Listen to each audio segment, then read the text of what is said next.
যে ছবি এই মুহূর্তে আপনাদেরকে দেখাচ্ছি, আসানসোলের মহিশিলায় উত্তেজনা। মিঠুনের রোড শোর আগে হাতাহাতি, কারণ রোড শোতে মিঠুন না যাওয়ায় ক্ষোভ স্থানীয়দের। আর এরপরেই বিজেপি কর্মীদের সঙ্গে হাতাহাতি হয় স্থানীয়দের। অর্থাৎ রবিবাসরীয় প্রচারে একেবারে তপ্ত বঙ্গ রাজনীতি, কারণ বিজেপি কর্মীদের সঙ্গে হাতাহাতি স্থানীয়দের। রোড শোর জন্য, রোড শোতে মিঠুনকে এক ঝলক দেখার জন্য স্থানীয়রা দাঁড়ান এবং তারপরেই রোড শোতে মিঠুন না যাওয়ায় ক্ষোভ তৈরি হয়, আর তারপরেই সেই ক্ষোভের বহিঃপ্রকাশ ঘটে। প্রতিনিধি দীপক এই মুহূর্তে আমাদের সঙ্গে রয়েছেন। দীপক, তোমার থেকে একটু জানার চেষ্টা করব যে মিঠুনের রোড শো কোথা থেকে কত দূর পর্যন্ত ছিল এবং তারপরে কি হলো যে হঠাৎ করে স্থানীয়রা ক্ষোভে ফুঁসছেন।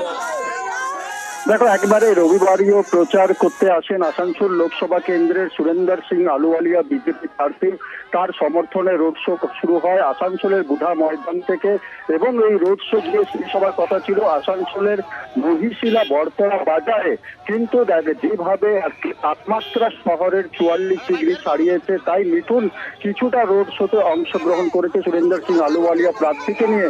তিনি হুড খোলা গাড়িতে উঠেছিলেন, কিন্তু যেভাবে গরম পড়েছে শহরে, তাই গরমের কথা মাথায় রেখে তিনি গাড়ি থেকে নেমে যান এবং নিজের গাড়ির ভেতরে চলে যান রোড শোতে।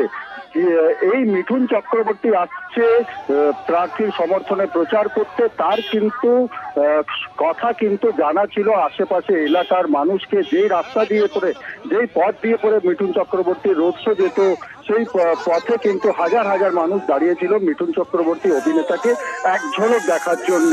সেই দেখা না পাওয়ার ফলে কিন্তু হতাশ তারা, এবং যখন বরতলা বাজারে পৌঁছায় তখন তারা বিজেপি প্রার্থীর আবেদন জানায় সাধারণ মানুষ মিঠুন চক্রবর্তীকে এক ঝলক তারা দেখতে চায় একেবারে। এবং মিঠুন চক্রবর্তীকে এক ঝলক দেখার জন্য চাঁদিফাটা রোদে তারা দাঁড়িয়ে থাকেন এবং তারপরে দেখতে না পেয়ে ক্ষোভে ফেটে পড়েন। কি বলছেন ওনারা, শোনাবো আপনাদের।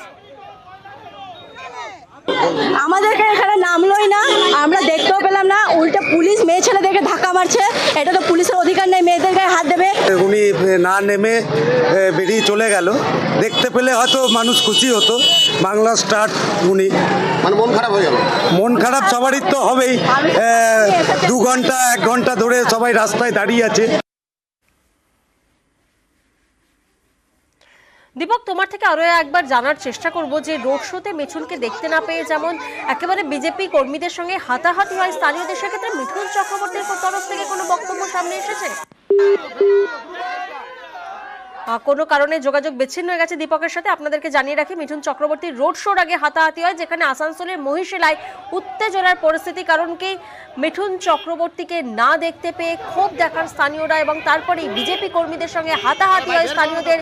এবং আপনাদেরকে জানিয়ে রাখি, না যাওয়ার জন্য ক্ষমা চেয়েছেন মিঠুন চক্রবর্তী, কারণ তিনি অসুস্থ বোধ করায় যেতে পারেননি বলে জানাচ্ছেন মিঠুন চক্রবর্তী। আমি ক্ষমা চাইছি ভাই, এটা আমার ওদের ওদের দোষ নয়, ওটা আমার দোষ। আমি পারছিলাম না, আমার দুটো পা এরকম কাঁপছিল করে। আমি তাদের কাছে ক্ষমা চাইছি। বিজেপি প্রার্থীদের কোনো দোষ নেই। আমি স্যারকে বললাম, স্যার আর পারছি না।